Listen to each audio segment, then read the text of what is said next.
We've all had conversations with people of different beliefs, and those conversations can be really enlightening. We learn a lot from our friends of other faiths, and hopefully they learn a lot from us. And there are points where we just have to say what we believe without compromise, and times when we reason together and try and find common ground. There are core beliefs that we have that we really can't compromise on and that we have to defend. And then there are other teachings of the church that we seek to find common ground, that we try to make friends with, and that we try to find places where we can connect. Those core doctrines of the gospel are things that we really have to stand up for. Elder David A. Bednar of the Quorum of the 12 explained that a core doctrine is a truth of salvation revealed by a loving Heavenly Father. He said gospel doctrines are eternal. They do not change or pertain to the eternal progression and exaltation of Heavenly Father's sons and daughters. Doctrines such as the nature of the Godhead, the plan of happiness, and the atonement of Jesus Christ are foundational, fundamental, and comprehensive. But the core doctrines of the gospel of Jesus Christ are relatively few in number. Now, let's look at a situation in section 49 and 50 of the Doctrine and Covenants where the saints encountered a different group of people that believed differently than them, a group of people called the Shakers, which isn't just a great name for a band, it's a group of people that lived in the Americas nearby where the saints were in Kirtland, Ohio, specifically up the road at Shaker Heights.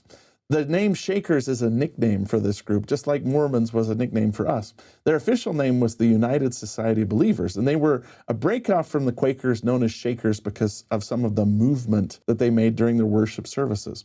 In some ways, Shakers had similar beliefs to the Latter-day Saints. For instance, Shakers believed that there had been a general apostasy of the Christian faith, that men and women had agency, that the Lord had called new prophets, and that believers should unite together to try and reduce poverty. But there were some other ways that Shakers sharply diverged from what the Latter-day Saints believed.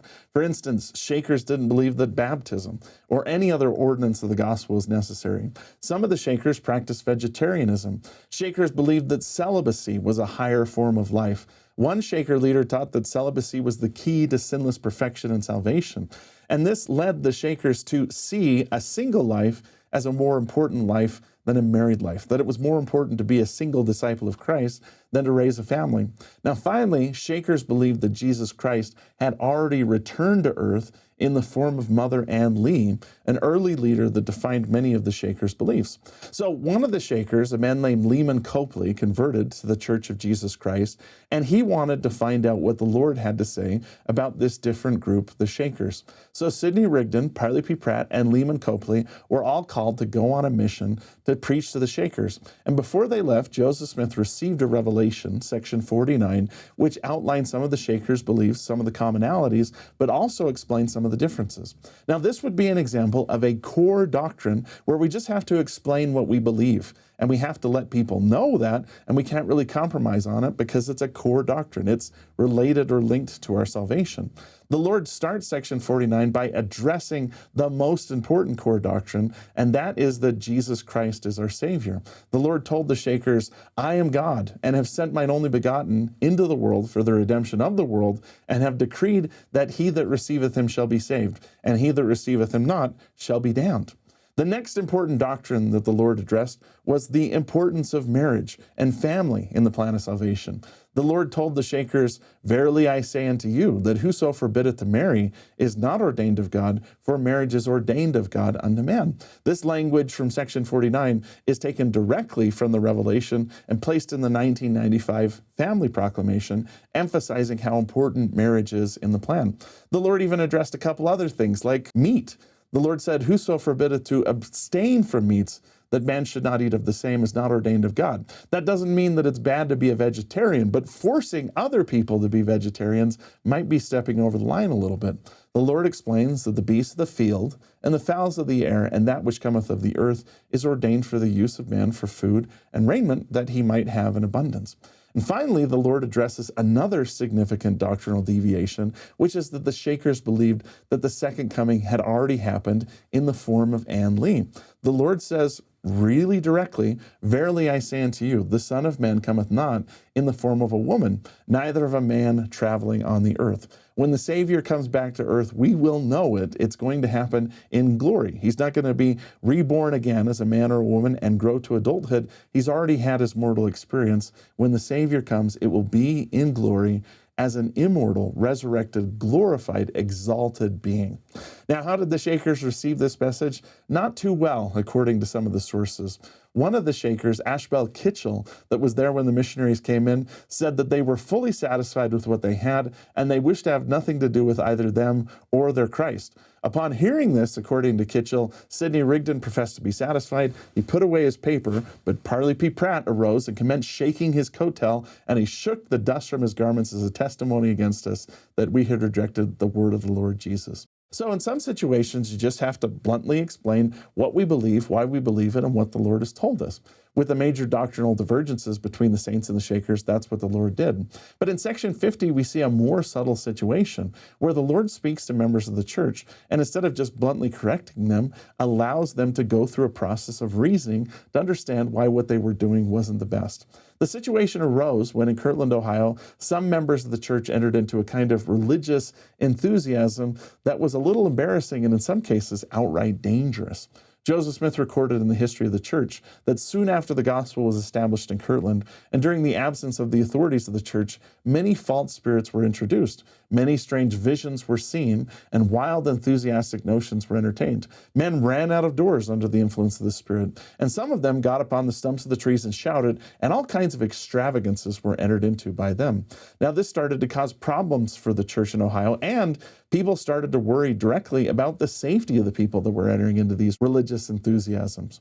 Joseph Smith, in response to this, sought a revelation that became section 50 of the Doctrine and Covenants. And in section 50, the Lord does something similar to what he did often in the New Testament, where he sat down with people like Nicodemus or the woman at the well and reasoned through with them the concerns that they had and tried to answer their questions. In fact, the Lord in the Revelation, after condemning wicked spirits, says very directly, "Let us reason, even as a man reasoneth one with another face to face.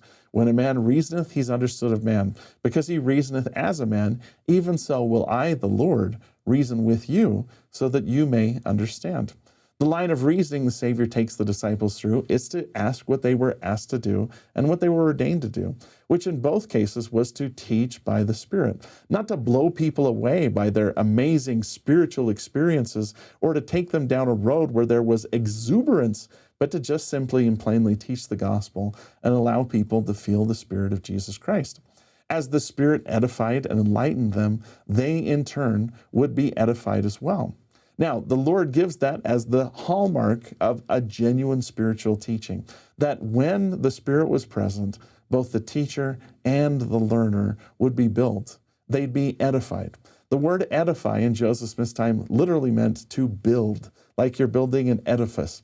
An edifying experience should be something that builds you, that makes you bigger, better, stronger, and a greater disciple of Jesus Christ.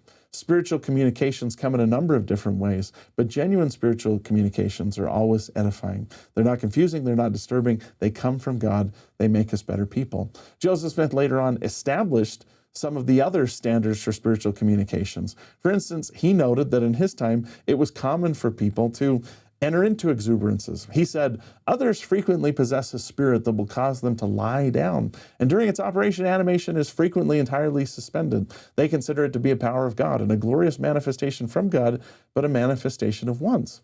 Is there any intelligence communicated? Are the curtains of heaven withdrawn, or the purposes of God developed? Is there any intelligence communicated is another good test of a genuine spiritual communication from God. That doesn't mean that you get a revelation in words like Joseph Smith, but intelligence could mean that you get a confirmation, that you get a feeling that what you're doing is right, and that most importantly, you're edified, built up, and become a stronger, better disciple of Jesus Christ. So in some cases, we just have to stand up for what we believe and explain what the Lord has taught to us in Word and Scripture and in Revelation. In other times, it's okay for us to sit down and reason with our friends and help them understand why, logically, we believe what we believe and what the Lord has asked us to do. In all these cases, we hope that our spiritual communication and the way that we deal with others is kind and edifying, that we never tear other people down, but that we always build them up. And in every single interaction, we act as the way the Savior did, teaching the truth, but also gently leading people to truth as they understand and know and grow and are edified through the Spirit of God.